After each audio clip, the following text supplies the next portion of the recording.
ఇతర నాయకులందరికీ కూడా నమస్కారం తెలియజేస్తూ నరసింహారెడ్డి గారి చేసుకోవడం మరి వారు యాదవ్ గారు చెప్పినట్టుగా ఆయన మంచి ఆరోగ్యవంతుడు అందరికీ తెలుసు. మరి 82 సంవత్సరంలో వచ్చినప్పటికీ కూడా వారు శారీరకంగా మానసికంగా చాలా దృఢంగా ఉన్నాడు. మరి అటువంటి వారు మానసికంగానే దృఢంగా లేక మరి టీఆర్ఎస్ పార్టీలో వారు పెట్టినటువంటి యొక్క శోభకి ఆయనను వాడుకొని వదిలేసినటువంటి ఒక తీరికి ఆయన మనస్తాపము చెంది అనారోగ్యము పాలై మరి చనిపోయినటువంటి విషయము వాస్తవము. వారి యొక్క జీవితమే ఒక పోరాటం. మరి వారు ప్రతిరోజు ఉదయం నుంచి సాయంత్రం నిద్రపోయేంత వరకు కూడా ఈ రాష్ట్రంలోని మరి దళితులు కానీ పేదలు కానీ అణిచివేయబడ్డటువంటి ప్రతి వారు కూడా వారి యొక్క సహకారం కొరకు వెళ్ళేటువంటి వాళ్ళు. మరి అందులో భాగంగానే మన హెచ్ఎంఎస్ కూడా మరి వారి నాయకత్వంలో పోవాలని నిర్ణయించుకొని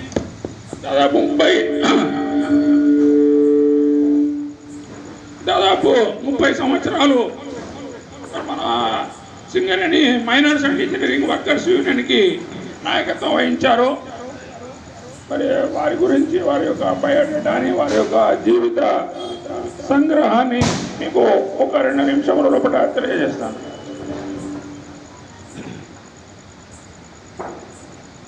మరి మన కామ్రేడ్ నాయన నరసింహారెడ్డి గారు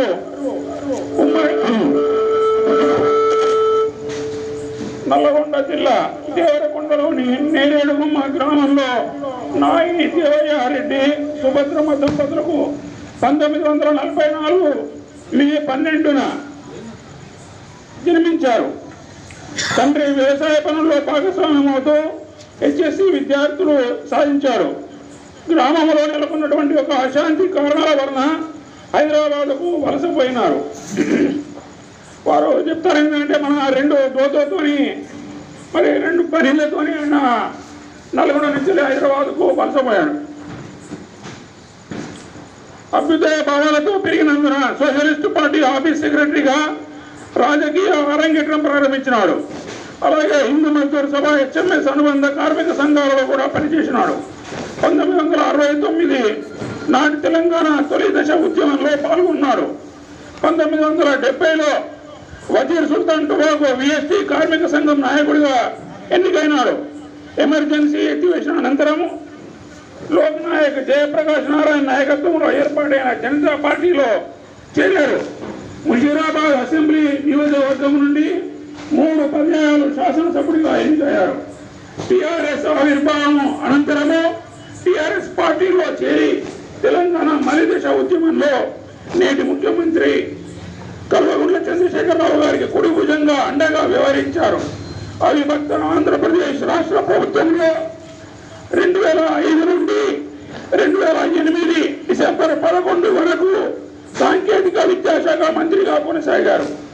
తెలంగాణ రాష్ట్ర అవతరణ 2014 జూన్ 2న హోం జైల్లో అగ్నిమాపక శాఖ, సైనిక సంక్షేమము, కార్మిక మరియు ఉపాధి శాఖ మంత్రిగా ఎన్నికైనారు. అలాగే గవర్నర్ కోటా నుండి లెజిస్లేటివ్ కౌన్సిల్ సభ్యుడిగా అంటే ఎమ్మెల్సీగా ఎన్నికైనారు.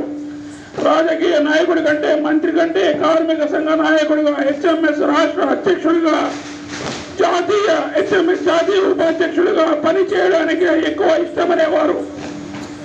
రాష్ట్ర హోంమంత్రిగా ఉంటూనే హెచ్ఎంఎస్ రాష్ట్ర అధ్యక్షుడిగా జాతీయ ఉపాధ్యక్షుడిగా కొనసాగారు.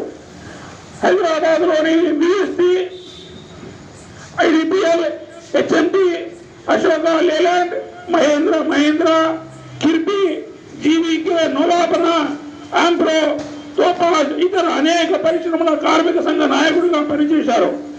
ఒకప్పటి పి. జనార్దన్ రెడ్డి, ఆల నరేంద్ర, ఇప్పటి చుక్క రామయ్య, నాయన్ నరసింహారెడ్డి గారులో ట్రేడ్ యూనియన్ సమకాలీకులుగా పనిచేశారు. సింగరేణి కార్మిక ఉద్యమాలతో దాదాపు 30 ఏళ్ళ అనుబంధం ఉన్నది. మన రియాజ్ అహ్మద్, తర్వాత మన నాయన్ రెడ్డి గారు, మన సిహెచ్ రాజిరెడ్డి గారు వాళ్ళందరూ చెప్పారు.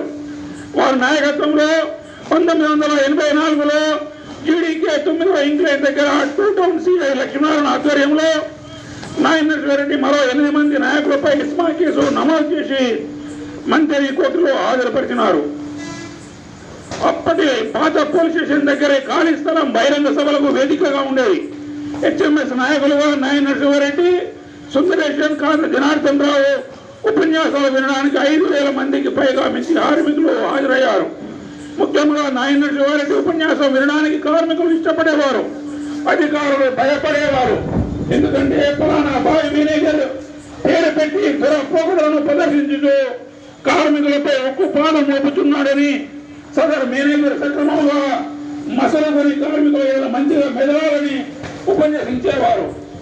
జీడీకే 2 ఇంక్లైన్లో యాక్సిడెంట్కు గురైన గంప కనకయ్యను ఆరోగ్యం కోరుకోకుండానే విధులకు ఒప్పించేసినప్పుడు అప్పటి ముఖ్యమంత్రి ఎన్టీ రామారావుకు ఫిర్యాదు చేశారు. సింగరేణి కార్మికుల సమస్యలపై చాలా సార్లు అసెంబ్లీలో లేవనెత్తారు. కేశవరాం సిమెంట్ ఫ్యాక్టరీ కార్మిక సంఖ్య ఎన్నికల్లో కూడా ప్రెసిడెంట్ గా ఎన్నికైనారు. సాధారణ రైతు కుటుంబంలో జన్మించిన నాయన్ నరసింహారెడ్డి కార్మిక సంఘ నాయకుడిగా రాణించి క్రమంగా రాజకీయ అరంగేట్రం చేసి రాష్ట్ర సాంకేతిక విద్యాశాఖ, హోంకార్యం, ఉపాధి శాఖ మధ్యలో ఎదగడం అసాధారణమైనటువంటి విషయం. నాయన్ నరసింహారెడ్డి ముక్కుసూటిగా మాట్లాడడం, మాటల నిబద్ధత, అందరితో కలివిడిగా ఉండడం, సాధారణ జీవన విధానం అలసిపోకుండా కార్మిక సంఘంలో రాజకీయంలో ముందుకు పోయే గుణం, ఆరోపణలు లేని నిజాయితీ, దురలవాట్లు లేని జీవన విధానము ఆవరణలుగా జీవించేవారు.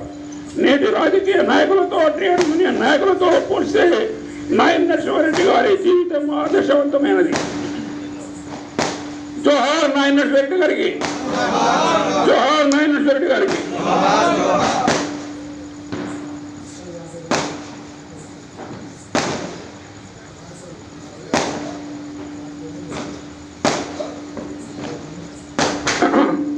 మన అనంతరము వారం రోజులకే వారి మంత్రి యొక్క వారి యొక్క భార్య ఆలయ గారు 68 సంవత్సరములు వారు కూడా కన్నుమూశారు. వారికి కూడా మనం అందరం కూడా సంతాపం తెలియజేస్తున్నాము. మన కరోనా పాజిటివ్ రావడంతో నాయన్ నరసింహారెడ్డితో పాటు ప్రైవేట్ హాస్పిటల్లో ఆయన భార్య కూడా ఆలయ గారు కూడా చేరారు. మరి కరోనా నెగిటివ్ వచ్చిన కానీ కూడా ఊపిరితిత్తుల ఇన్ఫెక్షన్ తోని మరి కొన్ని రోజులకే మరి ఆయన పరవపరించిన తర్వాత మరి ఆయన చనిపోయినప్పుడు ఆమె అంబులెన్స్ లోపల అక్కడికి రావడం జరిగింది.